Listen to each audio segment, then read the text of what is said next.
Sir, the service entrance is around the back of the building. Drivers and couriers are not permitted in here. The words came out clean and practiced the way a person speaks when they have said something so many times it no longer requires thought. Diane Hartley did not lower her voice. She did not hesitate. She looked across the warm amber light of the Pinnacle Aviation Terminal at the man who had just walked through the heavy glass doors, and she made her decision in the space of a single breath. The man stopped walking. He stood just inside the entrance, a leather backpack hanging from one shoulder, rain still beating on the fabric of his navy hoodie. He looked around the lounge slowly, the way a person does when they are not sure whether someone is speaking to them or to someone else. There was no one behind him. There was no one beside him. There was only the soft jazz drifting from the ceiling speakers, the low hum of climate-controlled air and the sound of his own breathing. He looked back at Diane. "Are you speaking to me?" he asked. His voice was low and unhurried, the kind of voice that does not need volume to fill a room. "I am." Diane stepped out from behind the sweeping mahogany desk. She crossed her arms, shifting her weight slightly forward, a posture she had perfected over 6 years of managing this terminal. Her voice did not drop. If anything, it climbed just slightly, enough to carry enough to reach the couples near the fireplace, the man on the bar stool with his sparkling water, the woman flipping through a magazine in the far corner. This is a private executive terminal.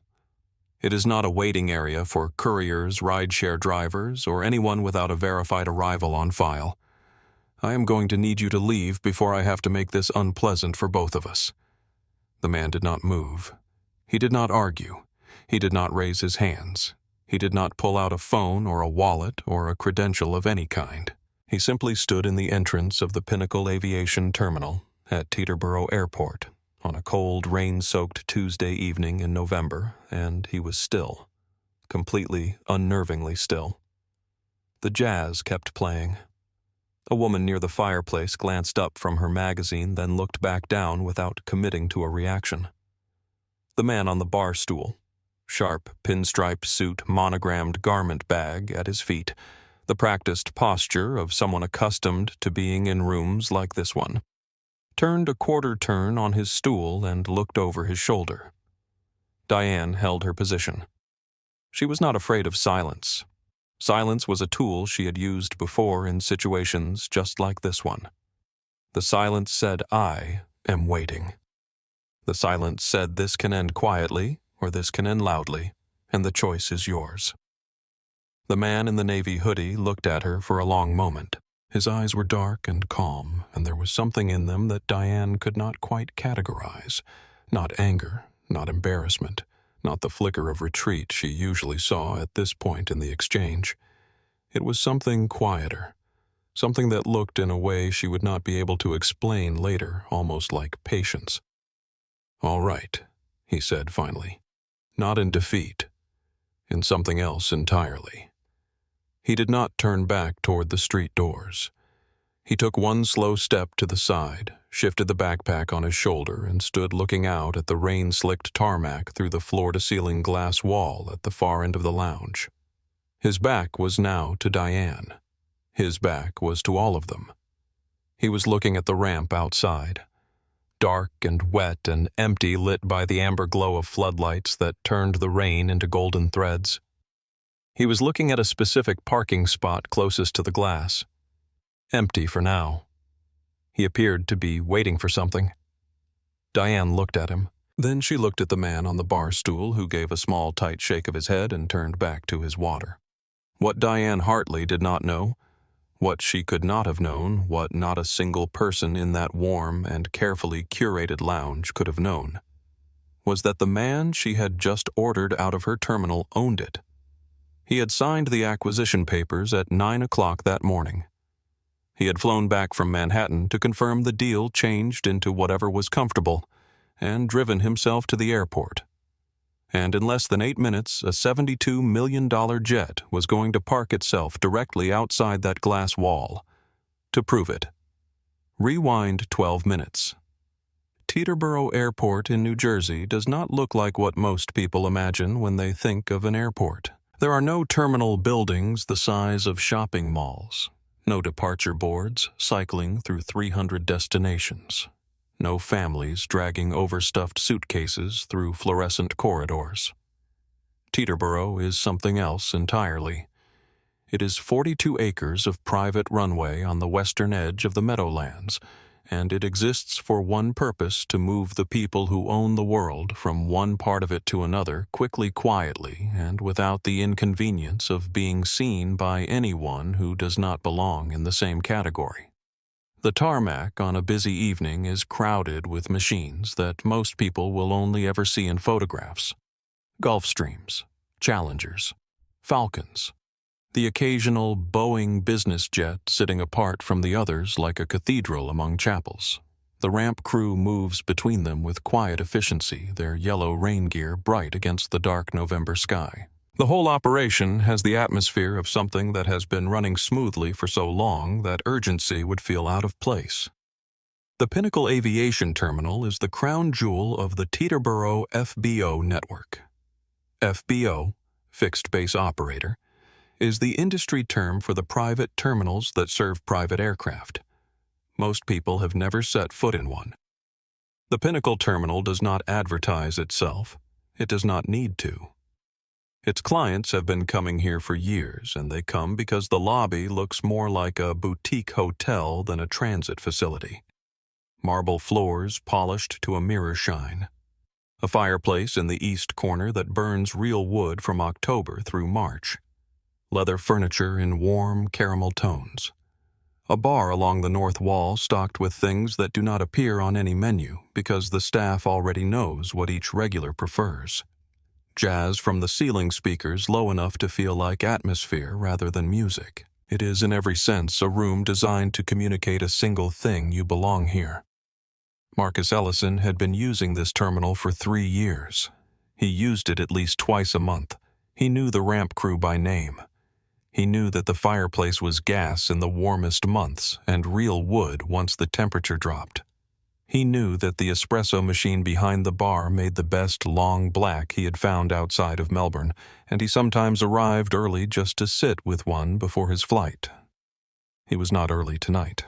Tonight, Marcus Ellison was running on 6 hours of sleep spread across 3 days, a cold cup of coffee he had grabbed at Penn Station and abandoned in a cab, and the specific bone-deep exhaustion of a man who has spent 72 hours in a windowless conference room defending something he built from nothing. The hostile acquisition bid had come from a European logistics consortium that had been circling Ellison Global Systems for 18 months. Marcus had known it was coming. He had prepared for it. He had sat across the table from 11 lawyers and 4 investment bankers and 2 men who believed that their suits and their accents and their combined net worth gave them the right to dismantle what someone else had built, and he had not flinched once. The bid had been rejected. The deal had been restructured on his terms. By Sunday afternoon it was over. By Tuesday evening, Marcus Ellison just wanted to go home.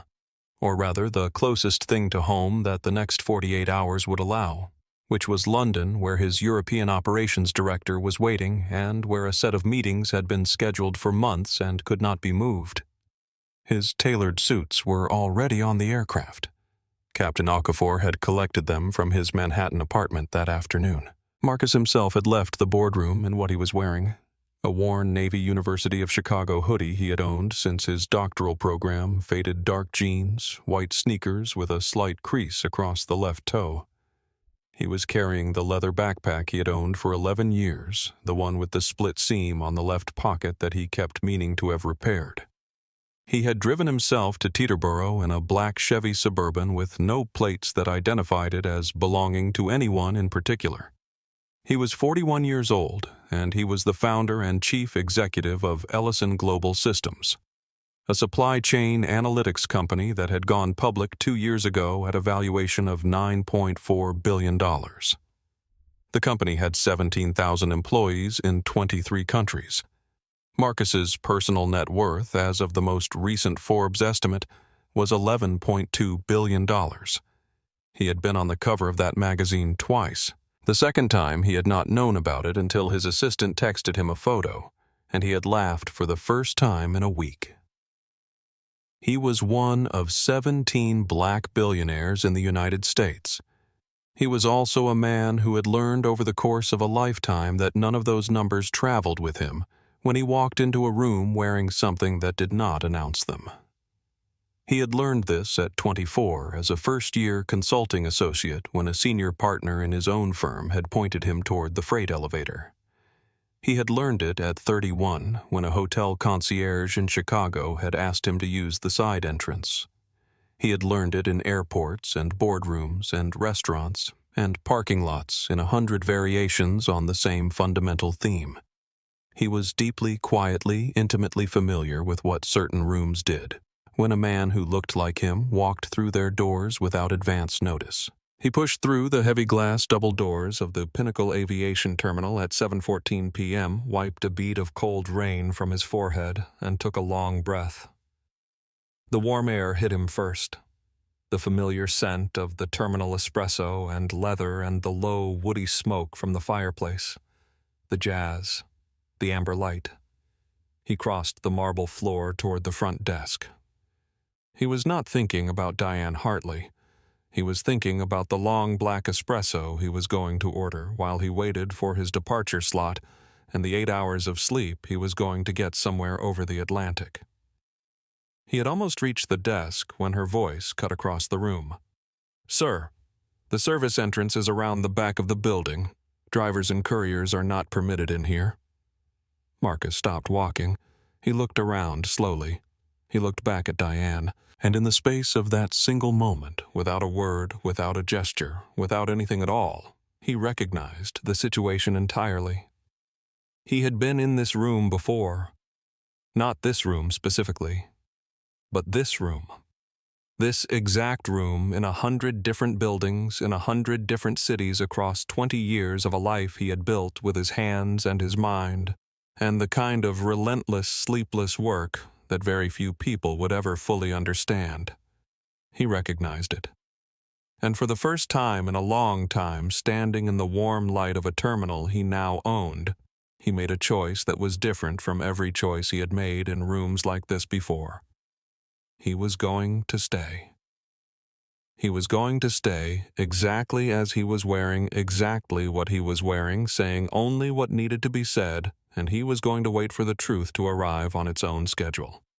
It was 8 minutes away. Diane Hartley had been the front desk manager of the Pinnacle Aviation Terminal for 6 years, and in that time she had built the role into something that felt to her like a calling. She was 51 years old. Her blonde hair was cut to the jaw and set each morning with enough product to survive a transatlantic flight at altitude. Her uniform, navy blazer, white shirt, gold name tag, was pressed to a precision that made it look less like a work outfit and more like a declaration. She had worked in aviation hospitality for 22 years, moving through 3 FBO networks and 2 regional airlines before landing at Pinnacle, and she carried those years the way some people carry credentials, visibly proudly as proof of something earned. She knew her regulars the way a longtime bartender knows theirs. There was Mr. Fontaine, the hedge fund manager from Greenwich, who always flew out on Thursday evenings and always wanted an oat milk flat white ready before he cleared the security checkpoint. There was the retired rock musician. She never used his first name because he had once told her he found it intrusive, who flew twice a year to his place in the south of France and always brought the ground crew individually wrapped chocolates from a shop in the West Village. There was the real estate developer who flew his entire extended family to Aspen every Christmas on a Challenger 650 and always, without exception, overtipped every single member of the terminal staff. These were her people. She knew their aircraft tail numbers. She knew their pilots by voice. She knew which ones needed privacy and which ones needed attention. And she moved between those needs with the instinctive grace of someone who had made herself indispensable by knowing exactly what was required before it was asked for. She took her role as gatekeeper seriously. That was how she thought of it, gatekeeping. And she did not attach any negative meaning to the word. The terminal was exclusive. Exclusive meant it was not for everyone. Her job was to maintain that exclusivity with a smile and a firm hand, and she did it well. She had called security 14 times in 6 years. She did not think about that number. If she had thought about it, if she had laid out those 14 incidents side by side and examined them, she might have noticed something. 11 of those 14 calls had involved men of color. But Diane Hartley had never done that accounting. She had a story she told herself about each individual incident, a story about protocol and standards and the integrity of the terminal's client experience, and the stories were individually coherent enough that she had never felt the need to look at them all together. She did not think of herself as a prejudiced person. This was the most important thing to understand about Diane. She was not performing cruelty. She was not conscious of the pattern in her behavior. She had simply never been placed in a situation that forced her to see it clearly. She had worked in environments that rewarded her instincts without questioning them, managed by people who shared her assumptions, serving a clientele whose appearance tended to confirm her notions of who belonged. She had been insulated professionally and personally from the consequences of her own blind spots for so long that they had calcified into certainty. On this particular Tuesday evening, before Marcus Ellison walked through the door, Diane had been in an excellent mood. The terminal was running smoothly. The fireplace was going. The catering on the evening's charter departures had been loaded on schedule. And currently leaning against the front desk with the relaxed entitlement of a man who has never once doubted his place in a room was Richard Ackman. Richard was 47, white, a vice president at a regional investment advisory firm called Ackman Advisors that reported to Callaway Capital. He was flying out on a chartered Phenom 300 to Boston tonight. A short hop, a quick turnaround for a client dinner. The Phenom was a perfectly respectable light jet, a solid machine that seated 8 and traveled at close to 500 miles per hour. Richard spoke about it as though he had personally designed it. "I simply cannot understand," Richard was saying, swirling his complimentary sparkling water. "Why the catering brief is not confirmed at least 2 hours prior. When I pay for a premium charter experience, the chilled sparkling wine should be loaded and waiting, not playing catch-up while I am standing here in a wet topcoat. Mr. Ackman, I completely understand and I do apologize." Diane said, her voice carrying the particular frequency of professional sympathy she had spent years perfecting. The catering company had a delay because of the weather system. I have already spoken to the ground supervisor, and I can confirm your aircraft will be fully catered before boarding. I will make sure a credit is noted on your account. Richard nodded in the manner of a man accepting what is owed to him. Good. That is how it should work. He adjusted his tie and reached for his water again. And that was when the heavy glass doors opened and a man in a faded navy hoodie walked in from the rain. Diane's eyes moved to the entrance the way they always did. Automatic reflexive cataloging. She took in the hoodie, the jeans, the scuffed white sneakers, the backpack that had clearly seen years of use, the rain on the fabric, the absence of anything she recognized as the visual vocabulary of this terminal's clientele. And something in her face closed. It did not close all the way. Diane Hartley's face never closed all the way. She had been in hospitality too long for that. But there was a shift, a subtle dropping of temperature behind the eyes, a narrowing of the particular warmth she had been offering Richard Ackman for the past 10 minutes. The calculus was instantaneous. She was not aware of performing it.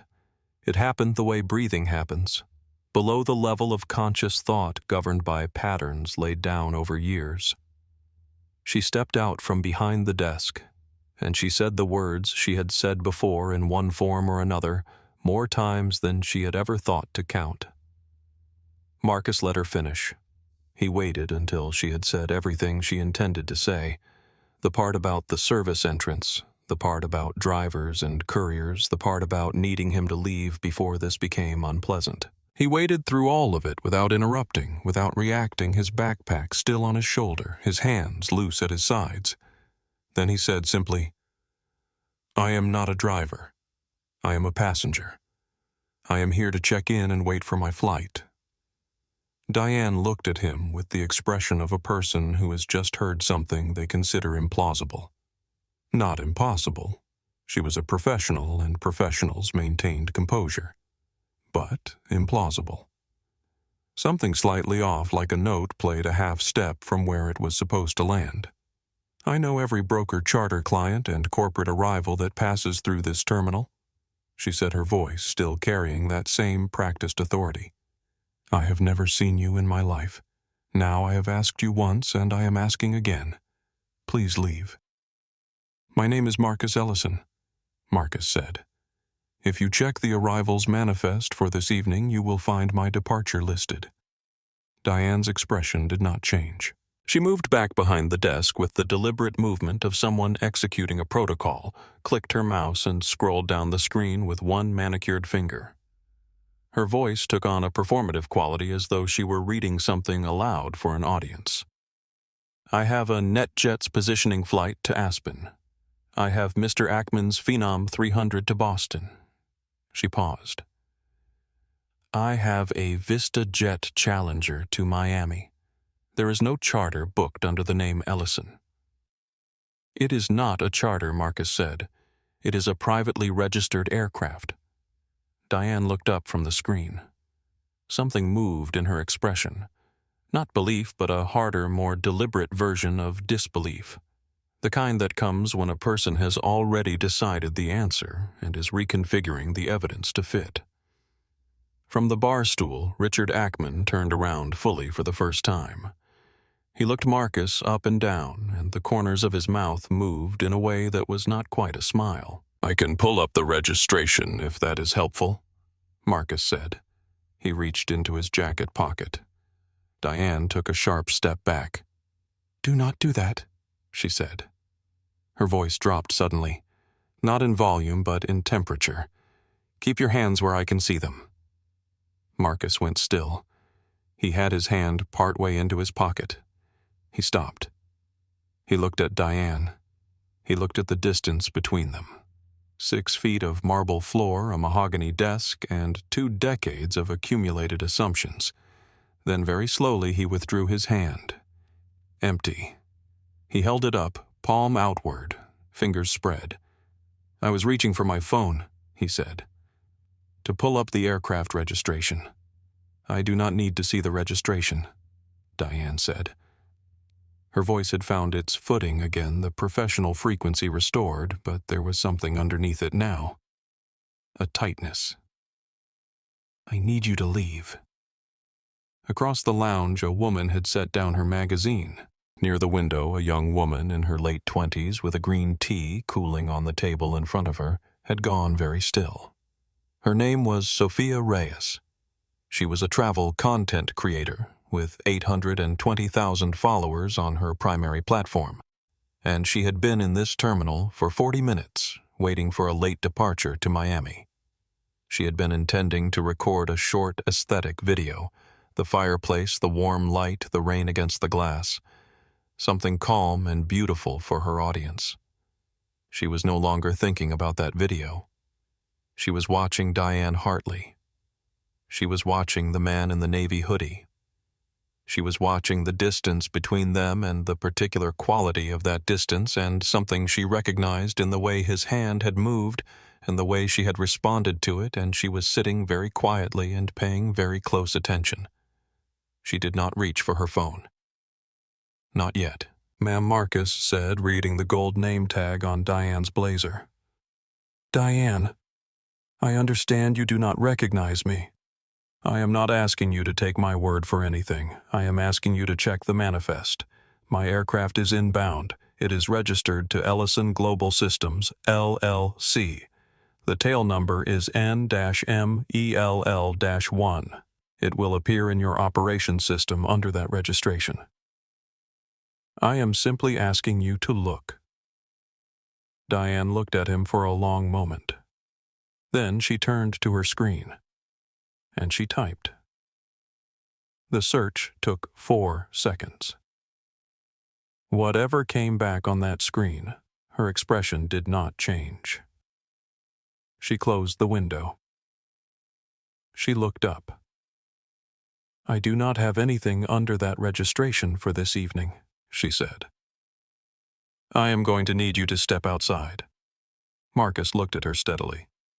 He had been lied to before. He recognized it. Not with outrage, not with the hot flush of immediate anger, but with the specific weariness of a person who has been lied to in exactly this way many times, and has learned to carry that weight without letting it bend them. "I am not going to do that," he said. Richard Ackman set down his sparkling water. He stood up from the bar stool, smoothing his tie, and walked a few steps toward the center of the room with the ease of a man who has never once questioned his right to take up space. He spoke in the manner of someone offering advice to a person too stubborn to accept obvious help. "Look, friend, I do not know what kind of mix-up brought you in here tonight, but the lady has been very patient with you. The respectful thing to do is take the hint head back outside and sort out whatever confusion you have got going on from the correct channels. The people in this lounge have flights to catch." Marcus turned and looked at Richard directly. "I am not confused, and I am not your friend." Richard blinked. He had not expected that. He had expected, what, defensiveness probably. Apology, maybe. The flustered retreat of a man who has been firmly put in his place by someone with the authority to do so. He had not expected stillness. He had not expected the quiet, complete absence of any desire to perform for him. It made Richard Ackman deeply irrationally uncomfortable. He turned back to Diane, recalibrating. "Does this terminal not have a perimeter verification process? I have to say this is becoming a pattern." He dropped his voice on the last part, slightly but not enough for it to actually be quiet. Marcus watched him and said nothing. Sophia Reyes's hand moved to her phone. She did not pick it up. She rested her fingers on the edge of it and waited. Diane had straightened herself behind the desk with the posture of a woman who has just received confirmation that she was right all along. Richard's intervention had done exactly what a certain kind of intervention is designed to do. It had redistributed the weight in the room. Now it was 2 against 1, authority against intrusion, and Diane felt the ground solidify beneath her. "Sir," she said to Marcus, her voice taking on the finality of someone closing a chapter, "I have asked you multiple times to leave this facility. You have refused. I am giving you one final opportunity to do so voluntarily, or I will be required to call security." Marcus looked at her. Then he looked out at the rain-dark tarmac through the glass wall behind her. Then he looked back. "Then call them," he said. And he walked to the glass wall and stood with his back to the room, looking out at the empty parking spot closest to the window. And he waited. He had made a decision, and the decision was this: he was not going to prove a single thing. He was not going to perform. He was not going to pull out the acquisition documents from his backpack, or dial his pilot, or name-drop the 17 board positions he held. He had tried those things before in other rooms with other Dianes, and what he had learned was that the proof was never really what those rooms wanted. Those rooms wanted departure. They wanted the discomfort of his presence to resolve itself by him walking back out the door. He was not going to do that. He was going to stand at this window until his aircraft arrived. And when it did, it would say everything he had not said, more clearly and more completely than anything he could have spoken. 7 minutes now. Richard Ackman had built his professional life around a very specific skill, reading a room quickly and positioning himself on the winning side of it. He had done this in boardrooms and at client dinners and on golf courses and at the kind of private social events where the right word in the right ear could shift a deal by 10 points. He was not a bad man in the way that people who have never been seriously tested tend not to think of themselves as bad. He was a man who had spent 20 years learning how to signal belonging, how to wear it, project it, protect it, and who had come to mistake the performance for the thing itself. He was genuinely successful in a moderate way. Vice president at a firm that managed several $100 million in assets, a reputation in his circuit, a good apartment in the 70s, a decent golf handicap, a roster of clients who liked him because he made them feel smart. He flew the chartered phenom 4 times a year and mentioned it in contexts where it was not strictly necessary to mention it. He had been watching the scene at the front desk with the growing discomfort of a man who has involved himself in something and is now waiting for it to resolve in the direction he assumed it would. But the man in the navy hoodie was not resolving. He was standing at the glass wall with his back to the room, still and quiet, and that stillness was beginning to do something to the atmosphere of the lounge that Richard did not appreciate. Stillness in Richard's experience was a posture of power. Stillness said, "I am not afraid of this moment." Stillness said, "I have time." Stillness said, "The outcome of this situation does not threaten me." Men who were in the wrong in Richard's experience did not stand still. They fidgeted. They made phone calls. They got loud or got small. They did not simply turn their back on the room and look out at the rain. It bothered him. He picked up his sparkling water, put it down again, and then said, to Diane loudly enough for it to count as a contribution to the room, "You know, if he were actually a passenger here, he would have said something that verified it by now. Charter clients have documentation. They have crew contacts. They do not just stand there." He gestured vaguely toward the glass wall. "That is a privately registered aircraft," Diane said in a tone that communicated precisely what she thought of that claim. Richard let out a short, dry sound that was not quite a laugh. "Right. Right."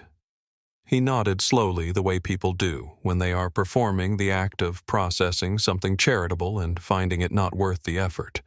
He turned on his stool to look at Marcus's back. "Look," he said, and his voice had shifted into something he probably thought of as reasonable, but which carried underneath it the particular flavor of condescension that comes from a man who has never been told he does not belong anywhere. "I will be straight with you. I do not know what brought you in here tonight. Maybe you got turned around. Maybe somebody told you this was the right terminal. Maybe there is some kind of mix-up going on with a booking somewhere. These things happen." He paused. "But the way to handle that is not to dig in. The way to handle it is to step outside, make a call, get it sorted. That is how it works." Marcus did not turn around. Richard's jaw tightened just slightly. He looked at Diane. She gave the smallest, most professional of nods, which he read as solidarity. "Some of us have flights to catch." Richard continued louder now. "Some of us have been waiting here in good faith, and frankly, this situation is making everyone uncomfortable." He glanced around the lounge, at the couple near the fireplace who had gone carefully neutral, at the man with the Financial Times who had not turned a page in 4 minutes, at Sophia Reyes near the window who was looking at her phone. "You might want to ask her to put that away," Richard said to Diane, dropping his voice only partially.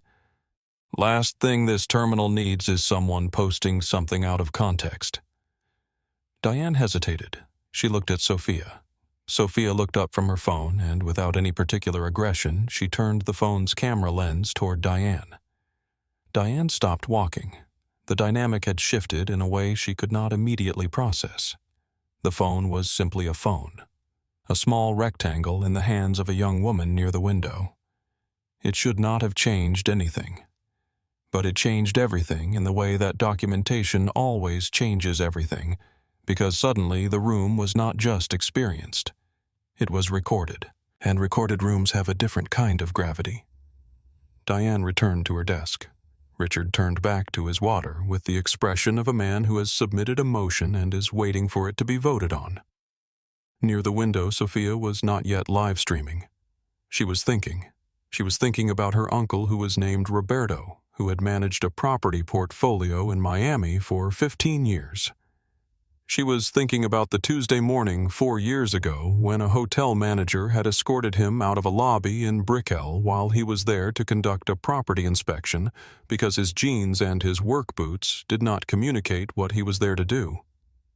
She was thinking about the look on her uncle's face when he told her that story. Not angry, just tired in the way that people get tired of something that has happened too many times to fully sustain the energy of outrage. She looked at the man in the navy hoodie standing at the glass wall. He had not moved. He had not turned around once. His backpack sat slightly lower on one shoulder, now the weight of it shifting the fabric of his hoodie. His left hand was loose at his side. He was simply watching the tarmac. She looked down at her phone. She pressed record. Richard Ackman said one more thing, and it was the thing that would cost him everything. Not whispered, not hedged, but offered to the room with the comfortable casualness of a man who has always found rooms like this agreeable. I will be honest, I would love to see security sort this out properly, whatever that takes.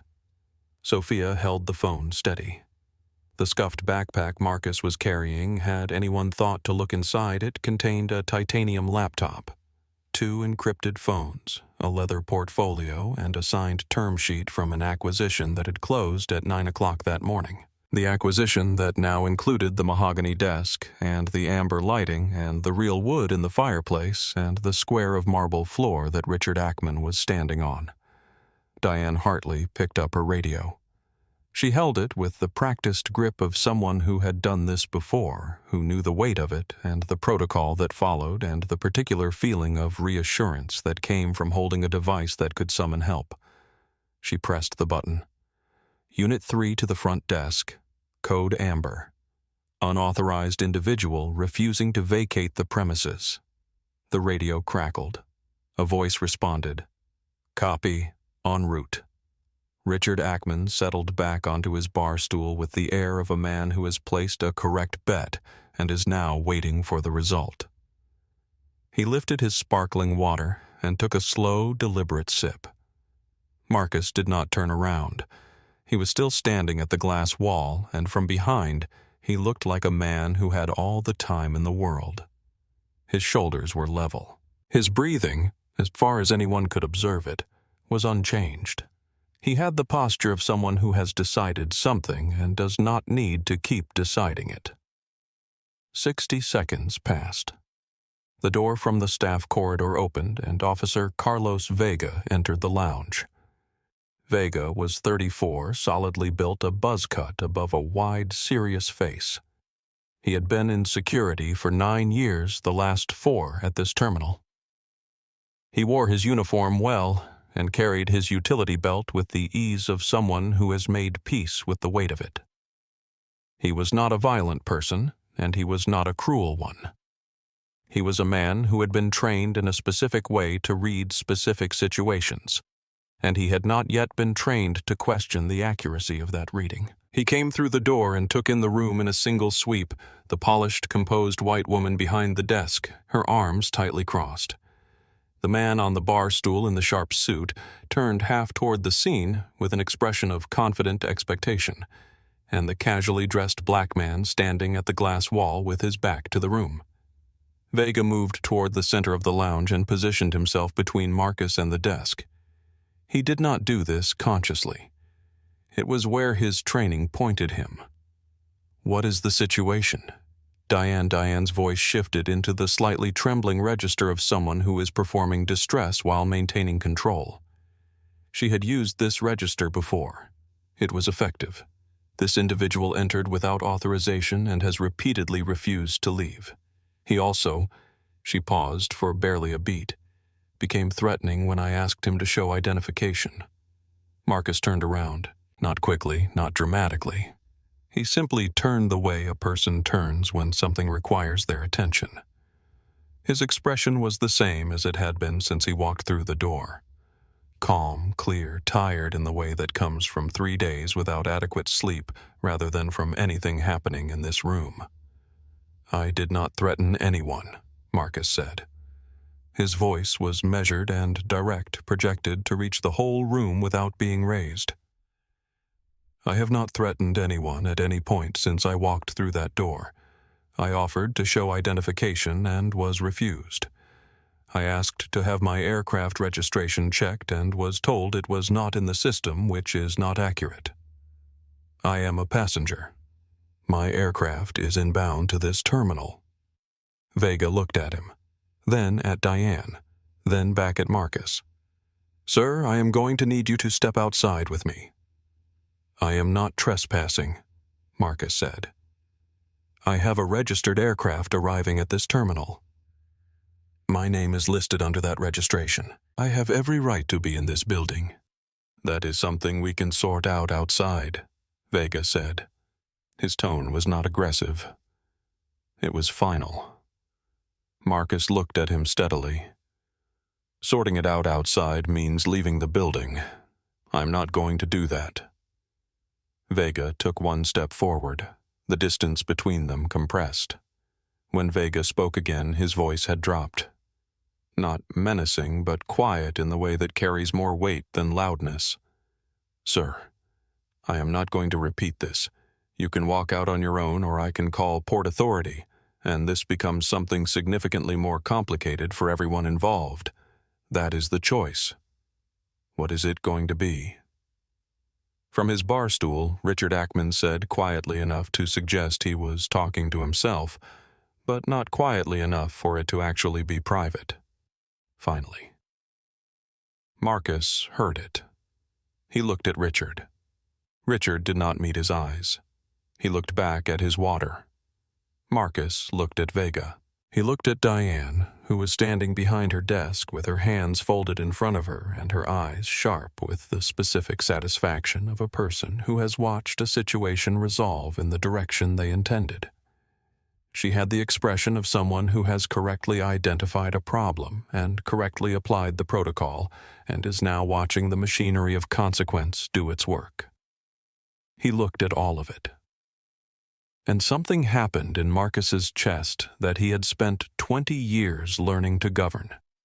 Not anger, or not only anger, but something larger and older and more complicated than anger, the specific weight of a man who has done everything right and been treated as though he has done everything wrong, who has offered proof and been refused it, who has spoken clearly and been misquoted, who is standing in a building he owns and being told to leave it.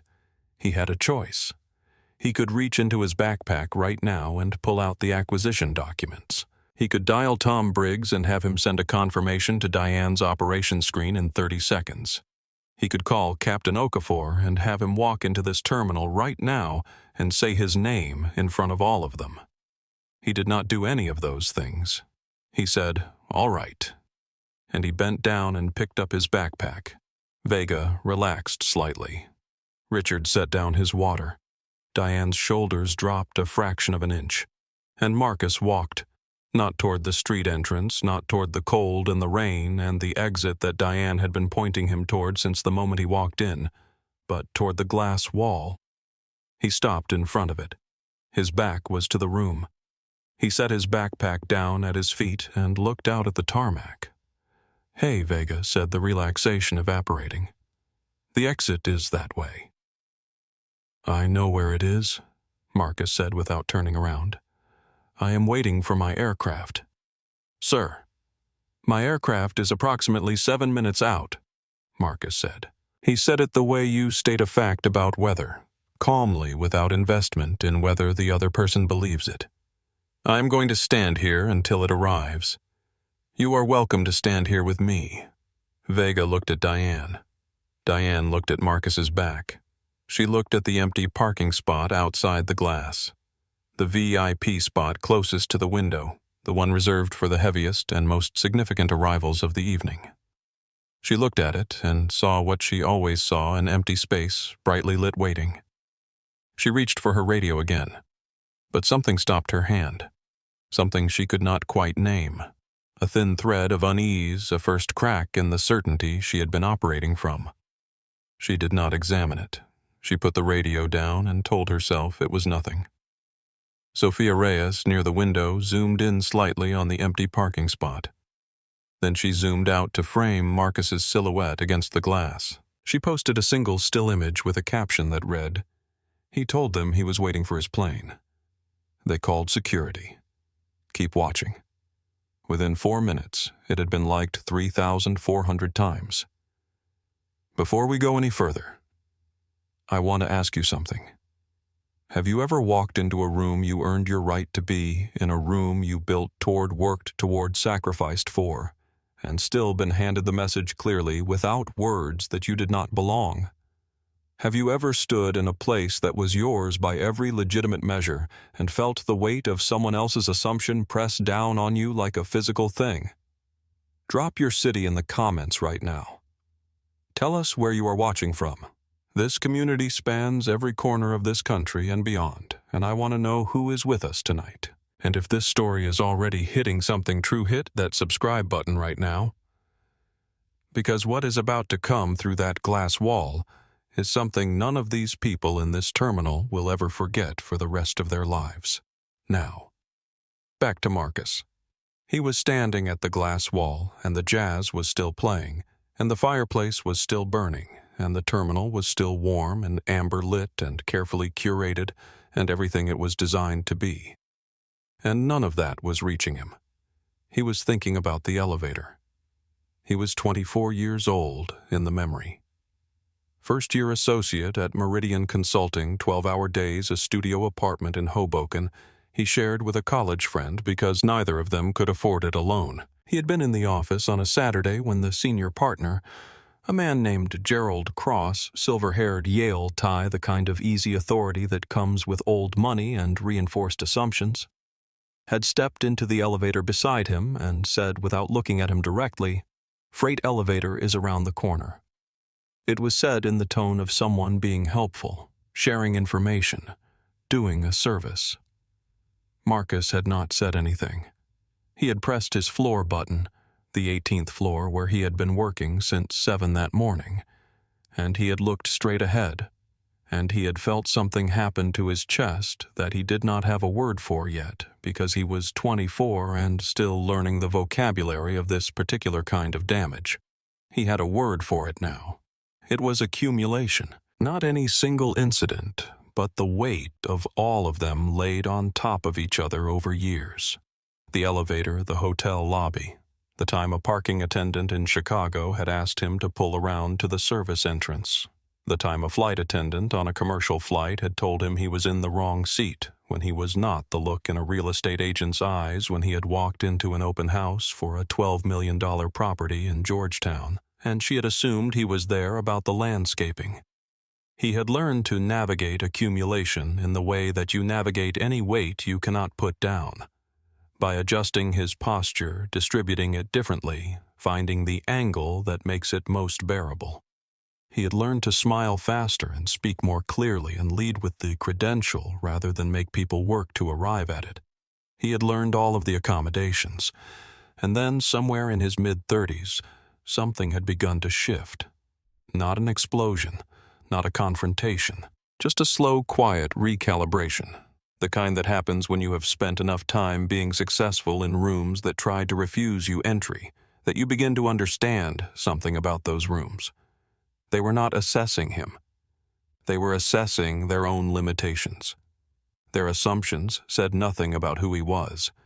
They said everything about what those rooms had never been forced to expand, to contain. He was not going to leave this terminal. He was not going to prove himself to Diane Hartley or to Richard Ackman or to Officer Vega. He was not going to pull out a document or dial a number or name a valuation. He had tried all of that in other rooms, and what he had learned was that in the rooms where proof was met with refusal, the proof was never the point. The point was departure. And he was not going to depart. He was going to stand here exactly as he was wearing what he was wearing, and he was going to let the truth arrive in its own form, in its own time. In his peripheral vision, he could see the faint reflection of the lounge in the glass in front of him. The fireplace, the bar, Sophia's silhouette at the window table, her phone in her hand. He did not acknowledge her. But something in him registered her presence, and the particular meaning of a phone held steady in a quiet room, and he felt for the first time since walking through the door something that was not quite peace, but was adjacent to it. He was not alone with this. The truth was being documented. He exhaled slowly. Outside, through the rain, somewhere on the edge of the taxiway, the lights of something very large were beginning to move.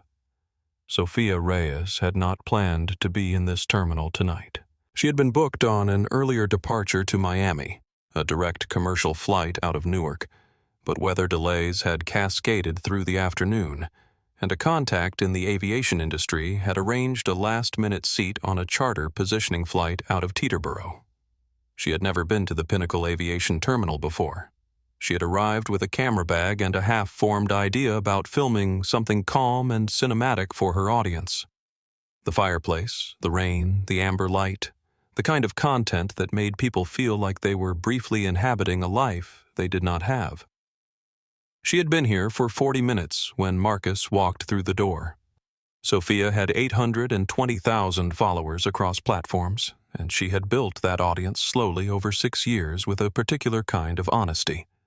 She did not glamorize travel. She showed the beautiful parts and she showed the ugly parts, and she had learned that the ugly parts were often the ones that her audience held on to longest because the ugly parts were the ones that reflected something they recognized. She recognized what was happening at the front desk.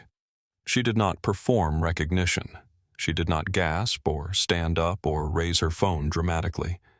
She simply became very still the way she did when she was watching something that required her full attention, and she assessed what she was seeing with the clear eyes of a person who has been paying this kind of attention for a long time. She thought about her uncle Roberto. She thought about the Tuesday morning in Miami, the hotel lobby, the manager in his crisp uniform who had taken one look at Roberto's work jeans and his boots with the dried grout on them and had made a decision that took no information into account except what Roberto looked like. Roberto had managed that property for 3 years. He knew every corner of that building. He had been escorted out of its lobby like a stranger. He had told Sophia the story with the specific flat-tiredness of someone reporting a fact rather than narrating an injury. He had laughed slightly at the end. The laugh that means, what else would you do? Sophia set down her green tea. She pressed record. She was not live streaming. This was a deliberate choice. Live streaming invited spectacle, invited commentary, invited the kind of real-time noise that could cloud the clarity of what she was capturing. She wanted the footage clean. She wanted it to stand on its own without her narration layered over it, so that anyone who watched it would see exactly what she saw. A man standing at a wall, quiet and still. A woman behind a desk with crossed arms and a particular expression. The distance between them and what that distance contained. She captured Marcus at the window, his backpack at his feet, the rain behind him. She captured Diane returning to her desk after the radio call, the small straightening of her posture, the satisfaction she was not quite successfully concealing. She captured Richard Ackman on his bar stool, the tilt of his chin when he made his comments, the way he turned back to his water after each one with the ease of a man who considers the matter handled. She captured Officer Vega entering the room, the positioning, the particular angle from which he read the scene and drew his conclusions. She posted the still frame Marcus's silhouette against the rain-dark glass, the floodlit empty parking spot behind him, the whole composition carrying something she could not have scripted, a dignity so visible it read as accusation. Caption: He told them he was waiting for his plane. They called security. Keep watching. Within 4 minutes, 3,400 likes. Within 7, the comments were moving faster than she could read them. A woman in Atlanta writing, "This happened to my father in a hospital waiting room. He was the attending physician." A man in London writing the stillness. "That is what gets me." He knew. A teenager in Oakland writing, "Why does he have to be that calm just to exist?" Sophia read the comments as they came in, and she felt something she recognized as grief, and something else she recognized as purpose, and she kept the phone steady. Richard Ackman noticed. "You might want to ask her to put that away," he said to Diane low, but not low enough. Last thing any of us needs is something going viral out of context. Diane began walking toward Sophia's table. Sophia turned the lens toward Diane, calmly, without a word. Diane stopped. She stood in the middle of the lounge for a moment, recalibrating, and then walked back to her desk. The power of the phone was not in the threat of anything. It was simply in the fact of it, the knowledge that this room was no longer private, that what happened here had a witness, that the documentation existed and could not be undocumented. Diane picked up her radio. Then she looked out the glass wall, and the sound arrived before the image did.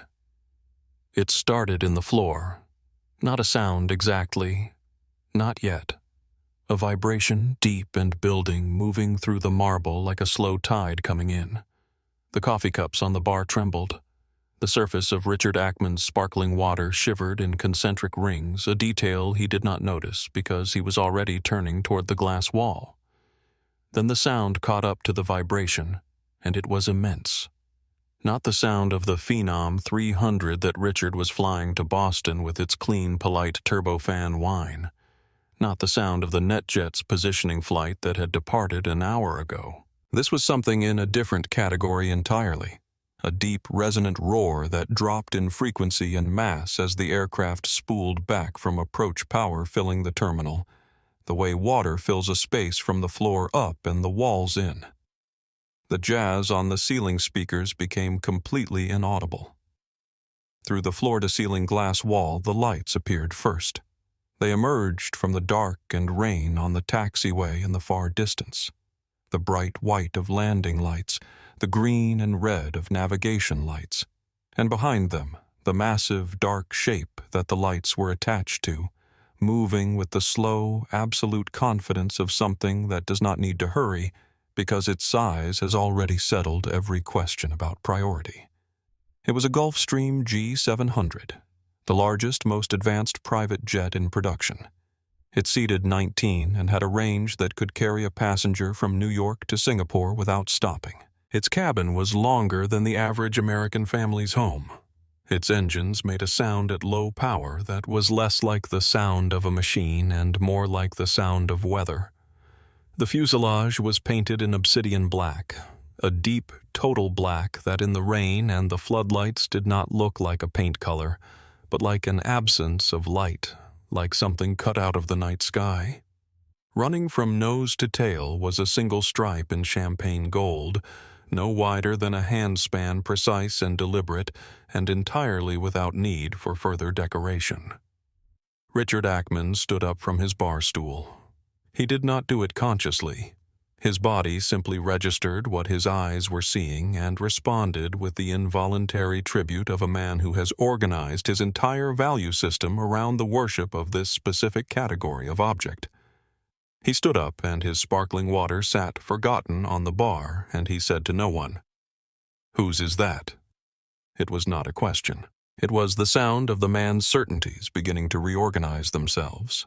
The G700 did not taxi toward the standard rows where the Phenom and the Challenger were parked. The ground crew, two figures in yellow rain gear with illuminated wands moving through the downpour with the focused efficiency of people who know exactly where this aircraft is going, guided it in a wide, deliberate arc toward the VIP parking position, the position closest to the terminal, the position directly in front of the glass wall, directly in front of Marcus. The jet turned. The immense black fuselage filled the window. The floodlights hit the gold stripe, and it burned clean and steady against the dark. The engine spooling to idle produced a sound like a held breath, like something vast and patient releasing tension it had been carrying at altitude for hours.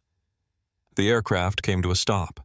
The tail was perfectly centered in the window, and on the tail, in the same champagne gold catching the light, NMELL1.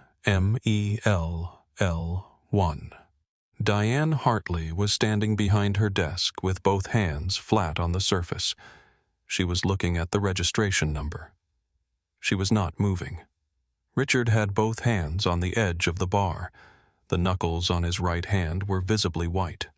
Officer Vega had taken 2 slow steps backward, not from Marcus, not toward anywhere specific, just backward, the way a person steps back when the ground shifts and they need to find their balance. Marcus had not moved. He was still standing at the glass, his backpack at his feet, looking at his aircraft the way you look at something you are glad to see, quietly, without performance, with the simple recognition of arrival.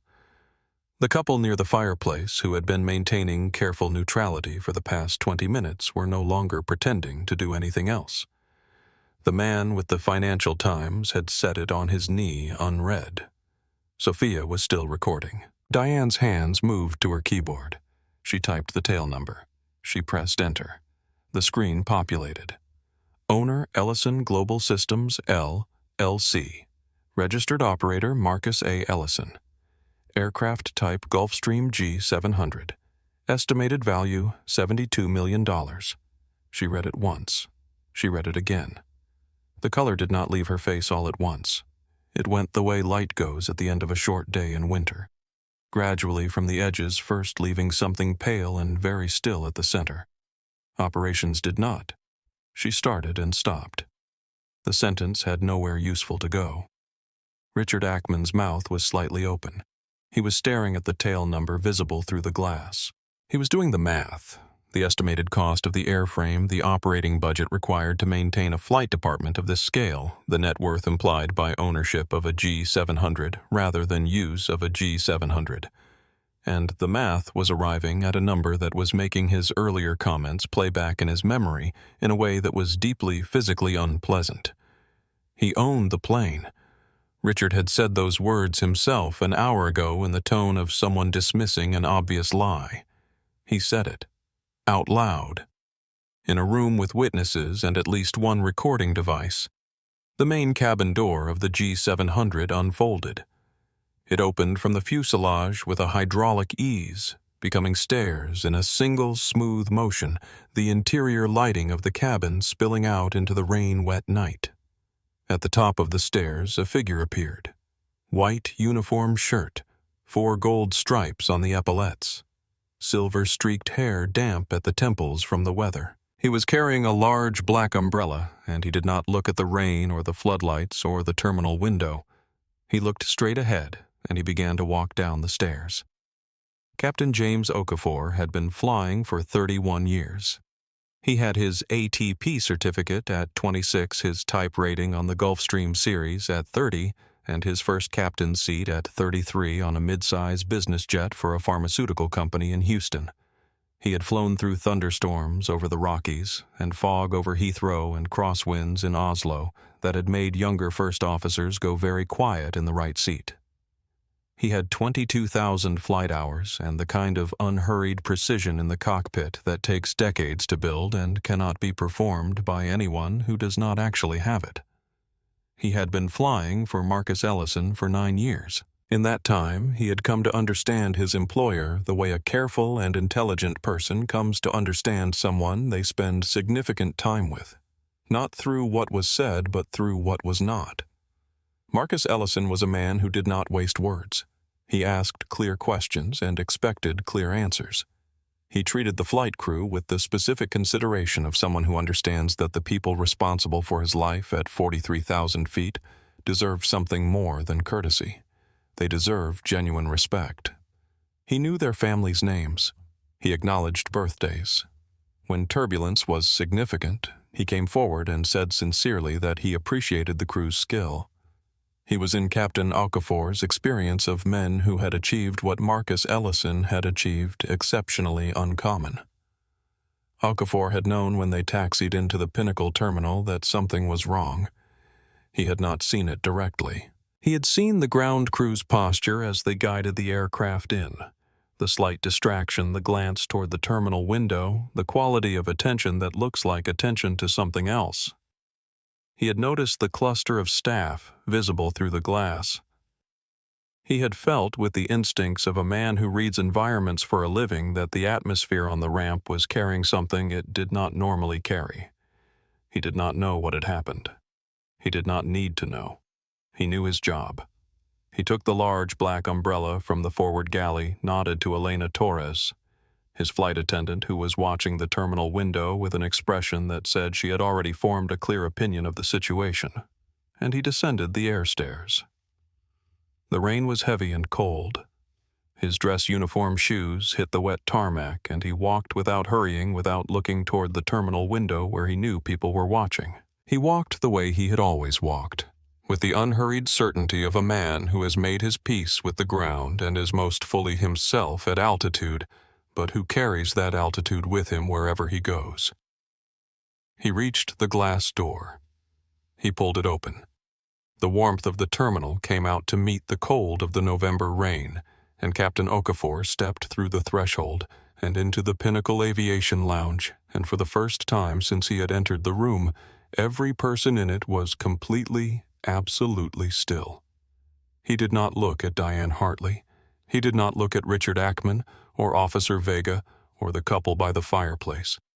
He did not look at the front desk or the coffee bar or the fireplace or any of the careful, expensive architecture of the room. He looked at one person, the man in the navy hoodie standing at the glass wall with a backpack at his feet. And he walked toward him with the smooth directness of a man who has identified his destination and has no interest in anything that is not it. He stopped beside Marcus. He raised the umbrella, though they were inside, in a gesture that was not about rain. It was about something else entirely, about the visible, witnessed act of service rendered to a specific person in a specific room in front of specific witnesses.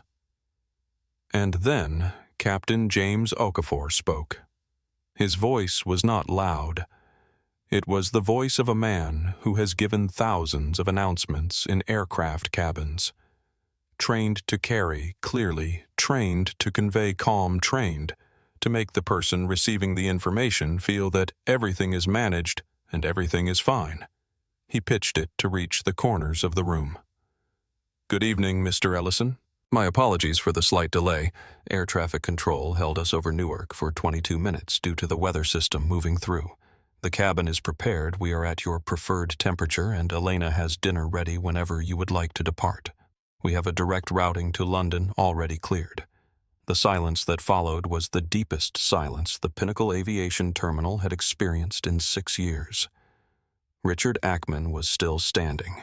His sparkling water was on the bar. He had not touched it since the jet appeared at the window.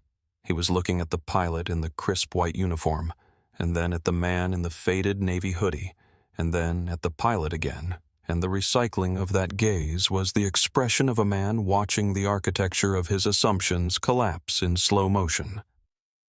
Diane Hartley's hand was flat on the desk. She had not moved since the pilot walked in.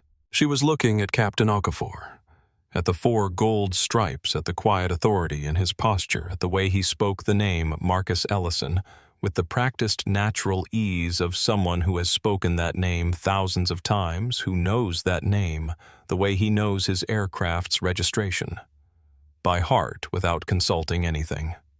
She was not yet thinking about the acquisition. She did not yet know about that.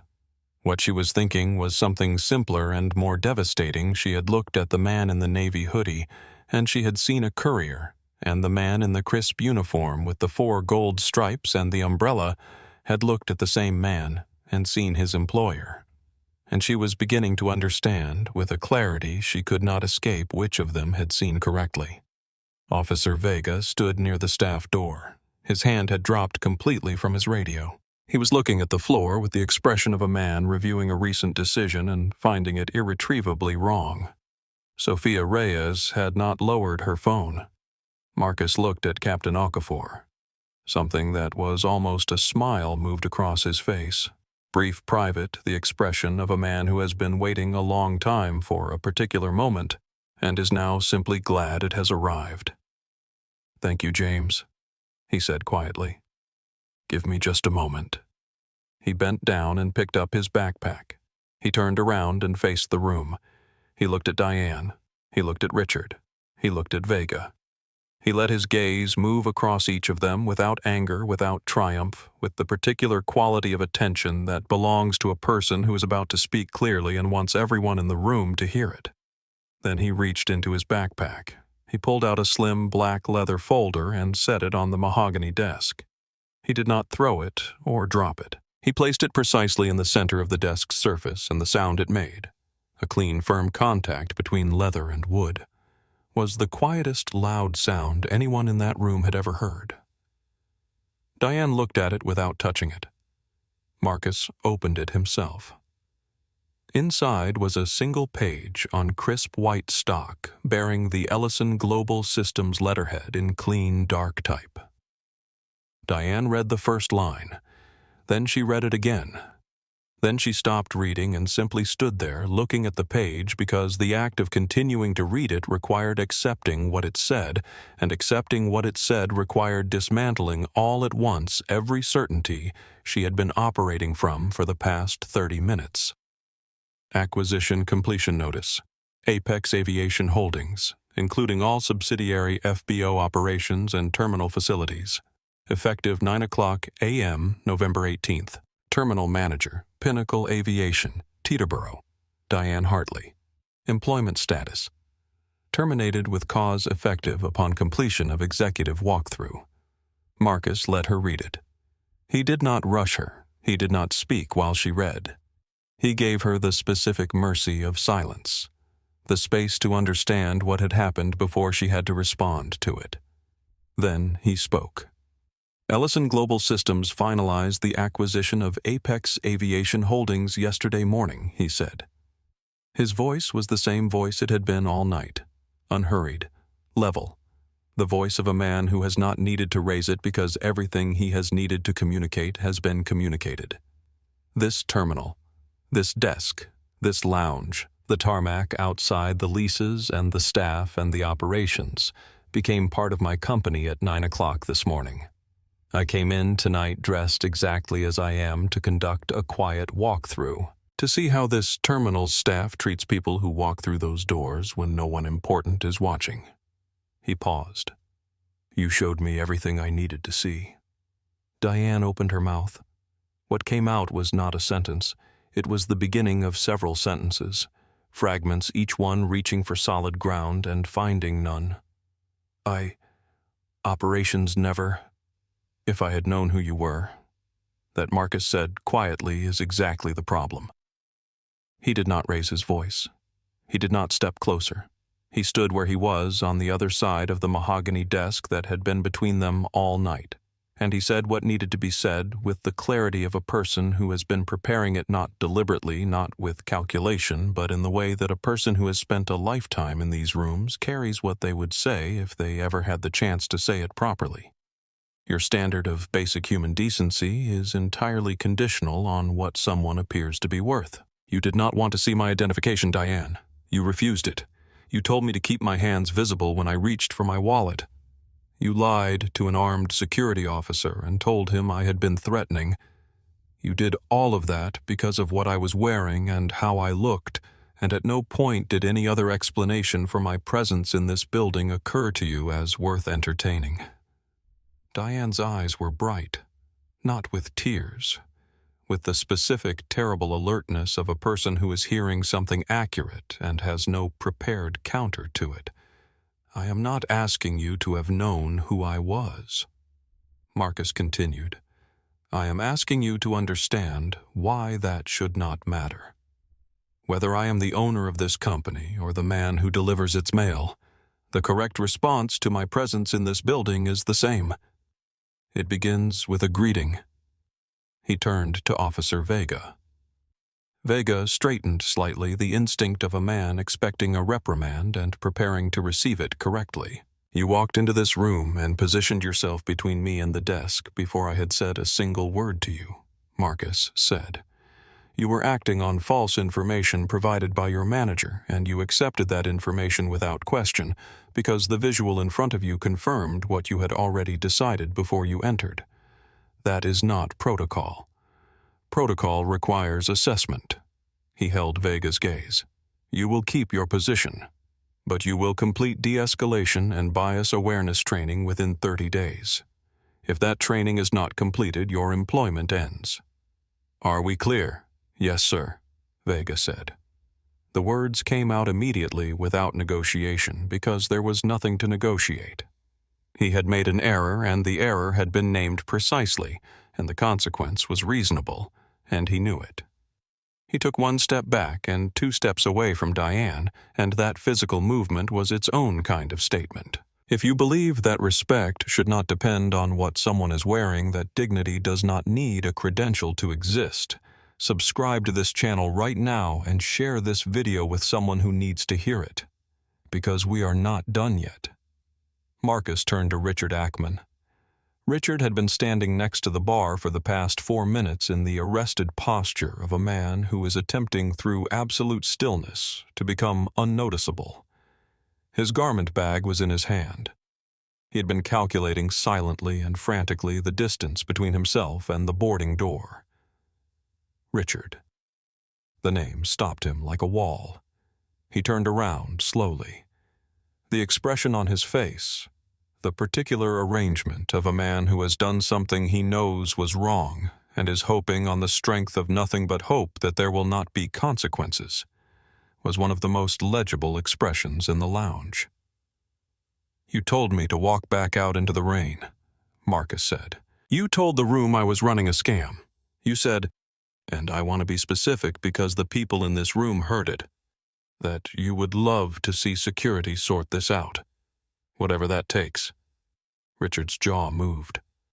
The weather, the flight, I was stressed, I did not. "Your firm is Ackman Advisors," Marcus said. He reached into his jacket pocket and took out his phone without hurrying. "It operates under Callaway Capital. Arthur Callaway and I sit on the same private equity board. We speak every week." He looked at the phone, then put it away without dialing. "When I land in London tonight, Arthur and I have our regular call. I think this conversation is worth mentioning." Richard went white. Not pale. White. The specific absence of color that arrives when 15 years of career calculation reduces itself to a single moment's consequence. "Mr. Ellison, please." "You have a flight to catch," Marcus said. "I suggest you board it." He dismissed Richard Ackman the way you close a door, completely without anger, without drama, simply by turning away. Richard was no longer in the room in the sense that mattered. Marcus looked at the lounge, at Sophia near the window with her phone still raised, at the couple by the fireplace who were no longer pretending not to watch, at the man with the Financial Times who had pressed it to his chest.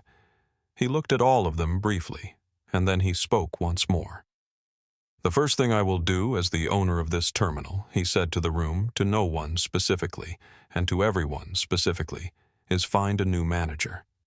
The only qualification I will be looking for is how they treat someone who walks through that door looking exactly the way I look tonight." He picked up his backpack. He nodded once to Captain Okafor, and he walked to the tarmac door, pushed it open, and stepped out into the rain. The terminal was quiet after he left, not the curated quiet of before. The jazz and the amber light and the careful atmosphere of exclusivity. This was a different kind of quiet. The kind that settles after something has passed through a room and changed the temperature of it permanently. Officer Vega stood near the staff door. He did not look at Diane. He looked at the floor and then at the glass wall and then at the registration number still glowing on Diane's operations screen. NMELL1. Owner, Ellison Global Systems, LLC. Sophia Reyes, near the window, was reading comments on her phone. They were moving faster than she could process them. She had posted the full video now, the clip running from Marcus's stillness at the glass wall through Captain Okafor's entrance and Marcus's closing words at the threshold. And it was doing something she had only seen her content do a handful of times in 6 years. It was not just spreading. It was landing. People were not just watching it, they were holding on to it. Richard Ackman had gone through the boarding door without looking back. His Phenom 300 was fueled and ready, and its very smallness on the ramp, positioned near the G700 like a footnote beside a headline, was a visual that Sophia captured before she put the phone down. She posted that too. It did not require a caption. The couple by the fireplace left quietly, nodding to no one in particular, and Diane Hartley stood behind her desk. She stood there for 4 minutes after Marcus walked out the tarmac door, looking at the black leather folder and its single page of Ellison Global Systems letterhead. She read the termination notice 3 more times. Each time she hoped it would resolve into something different. Each time it said the same thing. Then she reached for her radio, not to call security, not to summon anyone, but out of a reflex. Her hand closed around it, and then opened again, and she set it back down. Officer Vega said quietly from across the room, "Diane, I can walk you out if you want." She looked at him. He was not unkind. He was not gloating.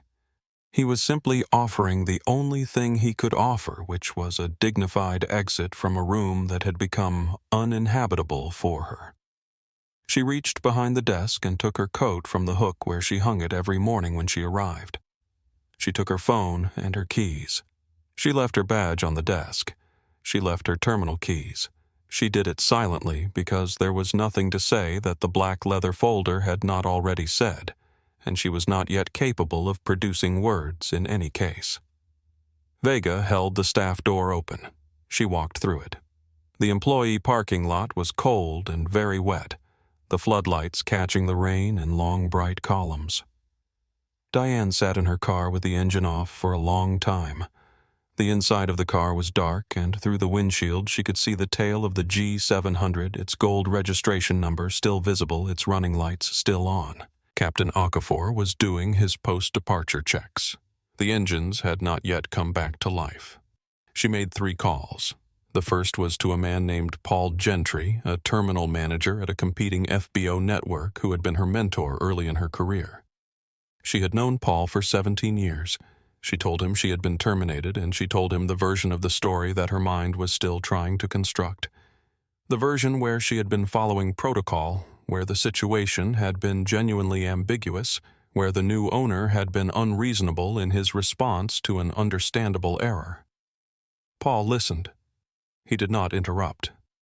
When she finished, there was a silence on the line that she did not know how to read, and then Paul said, "Diane, Tom Briggs sent a memo to the regional network 3 hours ago. There is security footage attached. I have already watched it."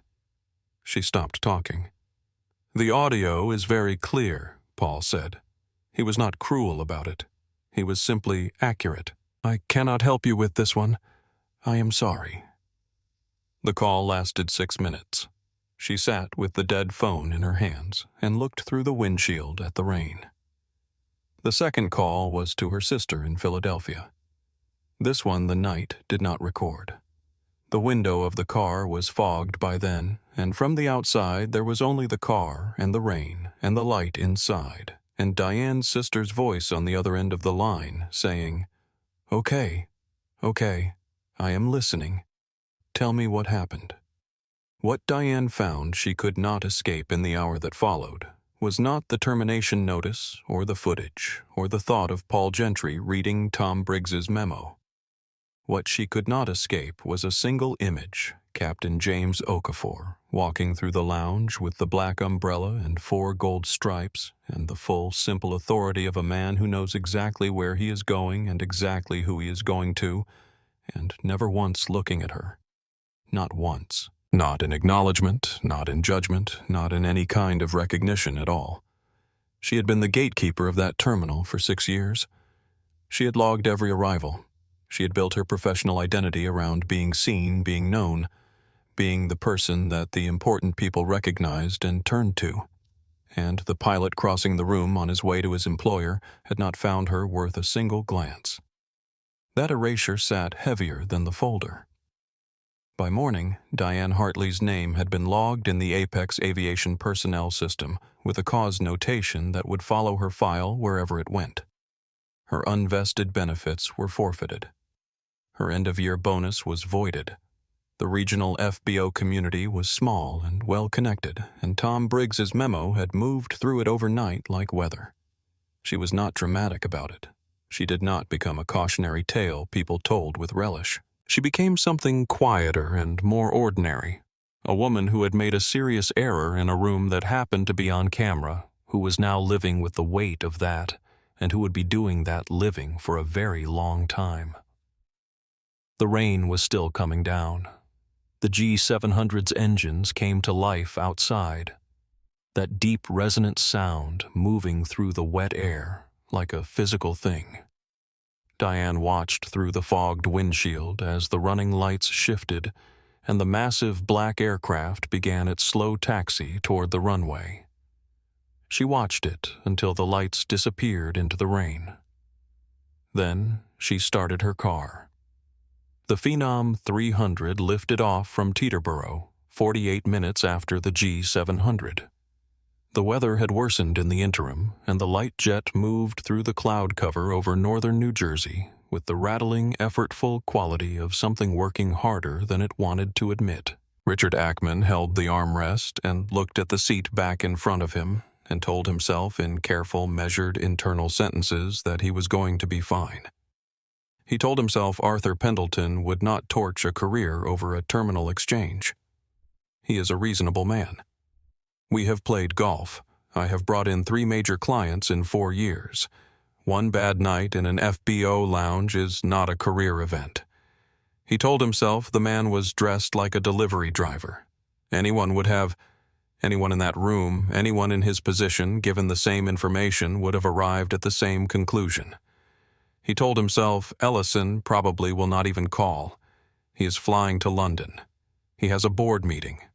He has an entire acquisition to manage. He is not going to spend political capital on a mid-level VP at a firm he does business with. He told himself all of this through New Jersey airspace and Connecticut airspace in the first 40 minutes over Rhode Island, and then he could not sustain it anymore because beneath all of it, replaying with the persistence of something that will not be revised, was the look in Marcus Ellison's eyes when Richard had tried to dismiss him, and Marcus had simply looked back and said, "I am not your friend."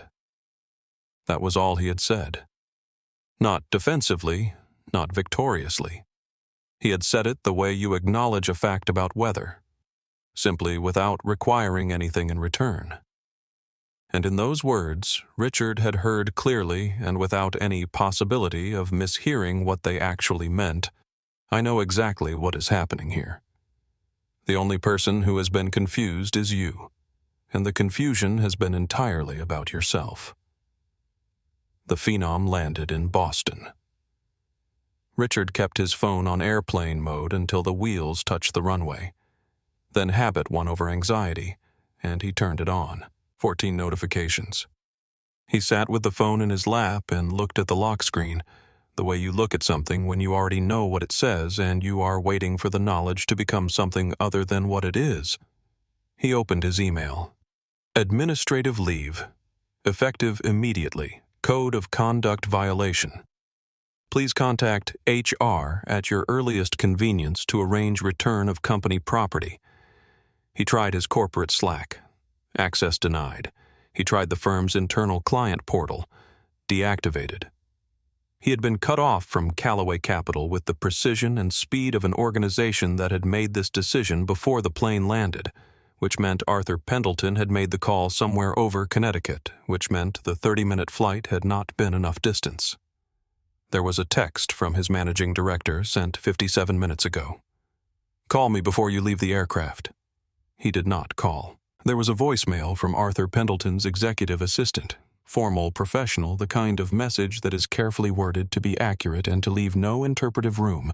Mr. Callaway wanted me to reach out and let you know that the Chicago meeting has been reassigned. He will be in touch directly regarding the administrative review, the merger meeting, the one he had been preparing for 3 months, the one that was supposed to define his year, possibly his next 2 years, the high water mark that he had been building toward since his last promotion. Reassigned. He found out who it had been reassigned to from the firm's internal newswire. The announcement was brief and written in the careful, neutral language of corporate communications, but Richard knew how to read between its lines, and what was between them was merciless. The meeting had been given to his direct subordinate, a woman named Vivian Mora, whom Richard had passed over for promotion twice in the last 4 years. The announcement noted without elaboration that Vivian had been leading the client relationship for the past 18 months. Richard sat with that for a long time. He descended the air stairs alone. The Boston evening was cold and raw harbor wind coming in from the east. He had no corporate car. The Callaway Capital account had been canceled. He found this out from the ground crew when the black SUV that was supposed to be waiting for him had received a cancellation notification 3 hours prior. He stood on the edge of the tarmac in his expensive suit that was starting to feel in the cold like something he was wearing for someone else, and he called a car on his personal phone. He waited. The Phenom was already being repositioned. The crew were professionals and they were doing their jobs, and they did not look at him with any particular expression, and the absence of expression was its own kind of statement. The courtesy extended to a person who no longer represented anything, who was simply a man waiting for a ride. Richard was not a person who spent much time in reflection.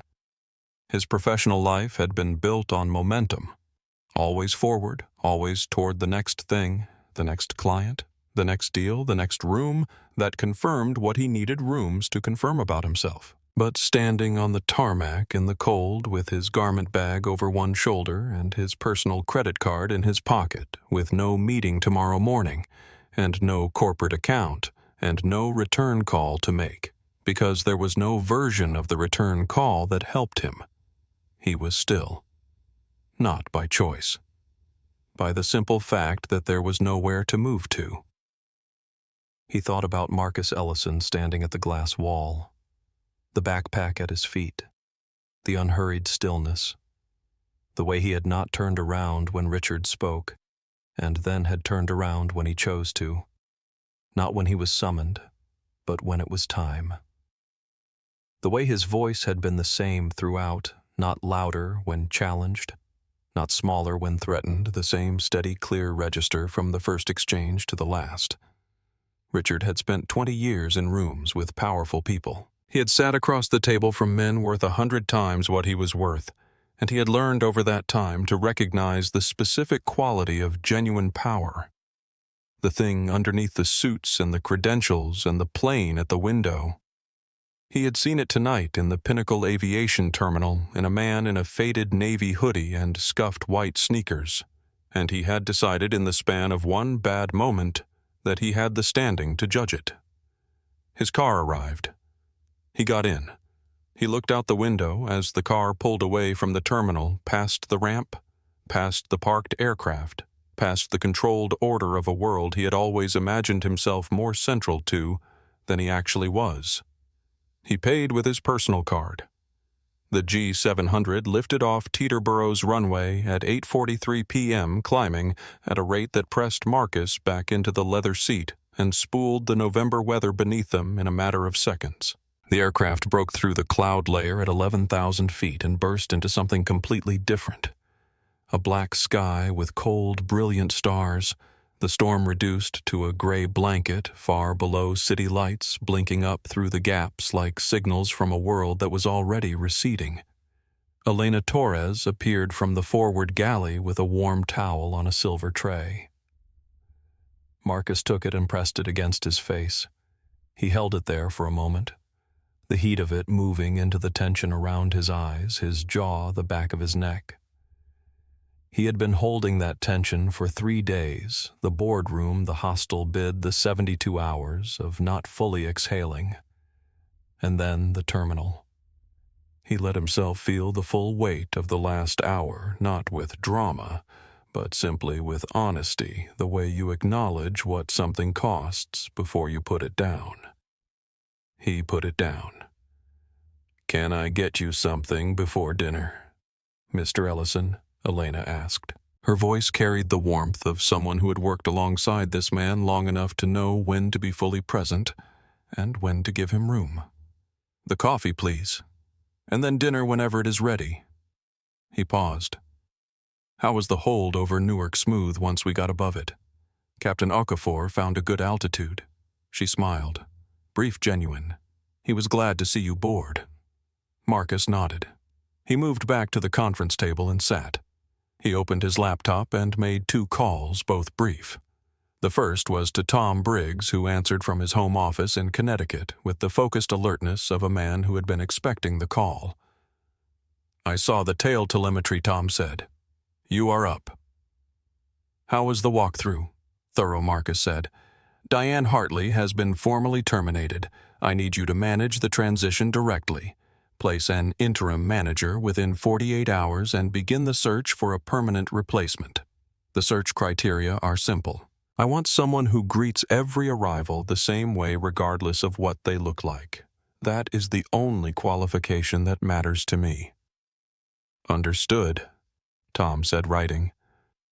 "I will handle it personally.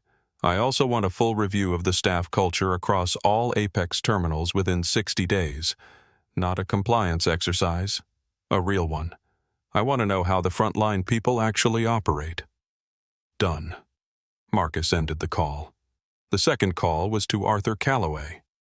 Arthur answered on the second ring, his voice carrying the particular ease of a man who keeps late hours and does not experience them as inconvenient.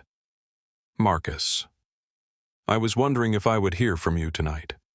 "You have probably already heard something," Marcus said. A brief pause. "I received a call from one of my people about an hour ago. He had a version of the story that I found unsatisfying. The accurate version," Marcus said, "involves your VP telling a room of witnesses that he would love to see me removed in handcuffs after telling them I was running a scam. That was before he knew who I was. The relevant detail I would suggest is that none of it should have required knowing who I was." Silence on the line. "I agree completely," Arthur said. His voice had gone from ease to precision, the shift of a man who has moved from social register to operational one. "I am dealing with it," I know Marcus said. "That is why I am calling to close the subject rather than open it. I do not want this to become a thing between us, Arthur. I want it to become a thing that you handled because it needed handling, and that is the end of it." "That is exactly what it is," Arthur said quietly. "And Marcus, for what it is worth, I am sorry it happened." Marcus was quiet for a moment. "I know," he said finally, and there was something in his voice. Not bitterness, not acceptance, but something between them, something that both men understood without naming. "Have a good night." He closed the laptop. Elena brought the coffee. He held the cup and looked out the oval window at the stars. He thought about the terminal, not with anger. He had spent anger on rooms like that before, and he had learned that anger is a resource, and rooms like that terminal had taken enough of his resources already. He thought about it with something quieter, a kind of reckoning. The specific weight of a man who has been told in 100 different ways across a lifetime that the room he is in is not for him, and who has spent that lifetime proving the rooms wrong. One acquisition at a time, one boardroom at a time, one terminal walkthrough at a time. He was 41 years old, and he was tired in the way that goes deeper than sleep can fix. And he was also underneath that something he did not always let himself fully acknowledge, proud. Not of the jet or the valuation or any of the exterior things. Proud of the decision he had made standing at the glass wall. Proud of the fact that he had stayed. He had stayed wearing what he was wearing, being who he was, without performing or proving or diminishing himself by a single degree. And the truth had arrived exactly as he had known it would. The G700 was at 43,000 feet, now the engines a smooth, steady hum. The stars outside the oval window cold and brilliant and indifferent to everything that had happened in that terminal below. London in 7 hours. He closed his eyes. By the time the G700 was somewhere over the dark middle of the Atlantic, Sophia Reyes's video had been watched 2.1 million times. It was not going viral in the way that things usually go viral. The rapid hot spread of something sensational grabbed and reshared by people who will forget it by morning. It was moving differently. Slower in some ways and deeper. People were not just watching it and scrolling. People were pausing it. Screenshotting the moment, Captain Okafor walked through the door, sending it directly to specific people in their lives with a message that said, "Watch this," or "This is what I have been trying to explain," or simply "Watch." The comments were not a debate. That surprised Sophia, who had learned over 6 years of posting that the comments are almost always a debate. Instead, they were something rarer, a collection of testimony. People writing in the specific, unguarded tone of those who have recognized something true. A high school teacher in Memphis wrote, "I have been asked to use the service entrance of schools I work in. Still happens." A physician in Toronto wrote, "The number of times I have been handed the wrong lanyard in my own hospital. I stopped correcting people." A young man who listed his location as Atlanta wrote, "The stillness. That is what I want for myself. To be that still." A security guard wrote, "I have been Carlos Vega. I am going to be different." A terminal manager in Dallas wrote, "We are revising our welcome protocol this week. This video is going on our staff training screen." Sophia read every comment she could reach. She did not feel in that moment like someone who had captured a humiliation. She felt like someone who had pointed a camera at dignity in a moment when dignity was under pressure and had documented that it held. That was different. That mattered in a different way. She reposted the video in the morning with a single addition, a line of text over the image of the empty VIP parking spot before the jet arrived. He already knew. He was just waiting for the rest of the room to catch up. It was shared 400,000 times in the next 6 hours. 6 weeks after the night at Teterboro, the Pinnacle Aviation Terminal had a new front desk manager. Her name was Amara Diallo. She was 33 years old, and her parents had come to the United States from Guinea when she was 2. And she had grown up in Newark, which meant she had looked at Teterboro Airport from the other side of the highway, her entire childhood at the jets taking off and landing with their running lights in the dark, and had built her career slowly and deliberately toward a world that those lights represented. She had 10 years in aviation hospitality. She was known among the people who had worked alongside her for a specific quality that was difficult to put into rules. She was the same with everyone, not as a policy, genuinely naturally as the default expression of how she understood her role. She greeted arrivals the way you greet a neighbor you are glad to see, with the assumption extended immediately and without condition that their presence was expected and welcome. On her first morning before her shift began, she found a card on the desk. It was in an unmarked envelope with her name on it. She opened it. The card was from Tom Briggs, and it read, "The one qualification for this role is how you treat someone who walks through that door looking like they do not belong. We believe you already know this. Welcome to Pinnacle Aviation." Amara folded the card and put it in the pocket of her blazer. She straightened the leather folder on the desk. She made sure the coffee was ready. She looked at the fireplace, at the amber lighting, at the rain against the glass. It was raining again, the same cold November weather the terminal had seen 6 weeks ago, and she felt the weight of the room settle around her, not as a burden, but as a responsibility she was ready for. The glass doors opened. A young man walked in. College-age, backpack over one shoulder, headphones around his neck, sneakers with a crease across the toe. He looked around the lounge with the slightly uncertain expression of someone who is not sure they have the right building. Amara smiled. Not the practiced kind, not the conditional kind, the real kind.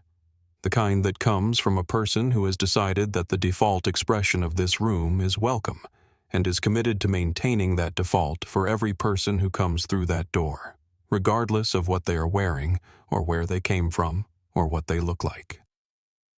"Welcome to Pinnacle Aviation," she said. "Can I help you find where you are going?" The young man looked at her, and the uncertainty in his face resolved into something simpler. He walked to the desk. 6 weeks after Teterboro. Marcus Ellison was sitting in a conference room in London. He was in the suit now, the charcoal Tom Ford, the platinum watch, the crisp white shirt. The deal had been good. The European expansion was ahead of schedule.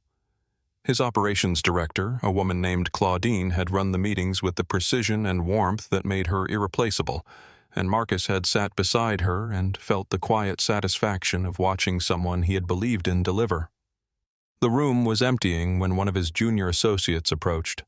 Her name was Zara, 26 first year on his international team, quick and careful, and still in the process of learning when to speak and when to watch. She had the kind of ambition that had not yet hardened into ego, which Marcus considered one of the most valuable qualities a young person in business could have. She stopped a few feet from him. She was holding her notepad against her chest. She looked like she was deciding something. "Mr. Ellison," she said, "I saw the video. From Teterboro. The one that went around." She paused. "I wanted to ask you, how did you stay that calm?" Marcus looked at her. He thought about it genuinely, not about the right answer, about the actual answer, the one that was true. "I have been in that room before," he said, 100 versions of it. And for a long time my response was to prove something. Pull out the credentials, say the title, make them understand on their terms. And it never really worked, not the way I wanted it to, because the proof was never what those rooms were actually asking for. "What were they asking for?" Zara said. "Departure," Marcus said simply. "They wanted me to leave. And for a long time I accommodated that one way or another. I made myself smaller or more legible or easier to absorb. I translated myself into a language those rooms would accept." He paused. "And then I got tired of translating." Zara was quiet, listening. "I stopped trying to make them see me the way they needed me to be seen." Marcus continued, "And I started just being there. Fully, exactly as I am. The truth finds its own way into a room, eventually. You just have to be standing in it when it does." "What if you do not have the acquisition documents in your bag?" Zara said. "What if you are not the CEO?" Marcus looked at her for a long moment. "Then you are still a person who walked through the door," he said. "And that is enough. It has always been enough. The problem was never with you." Zara wrote something in her notebook.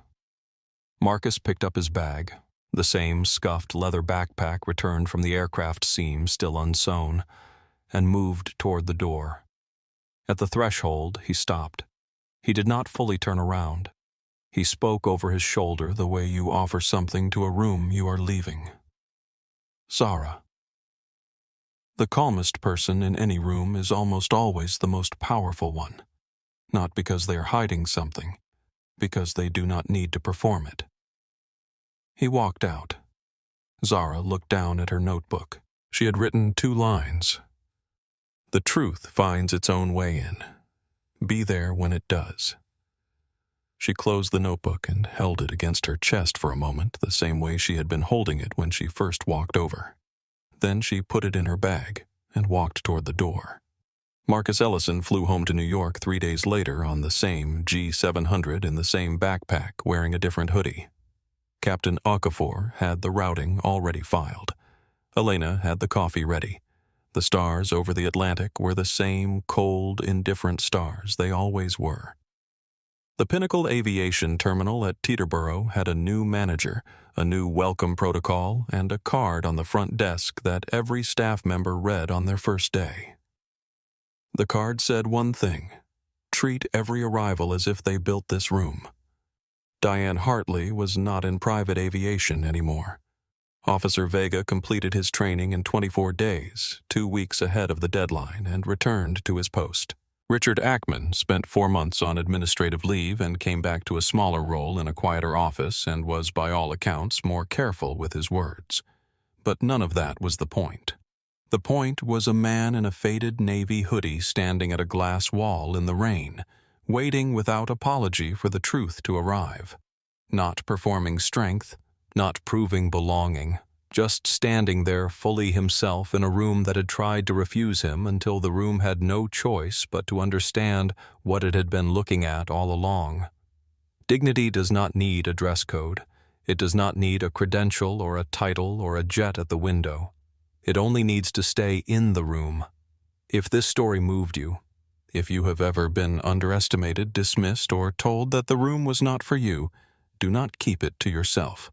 Share this video with someone who needs to hear it tonight. And if you are not subscribed yet, hit that button right now, because every week we bring you stories exactly like this one. Stories about dignity, about justice, about what happens when people refuse to be made small. Like this video, leave a comment telling us where you are watching from, and we will see you in the next one.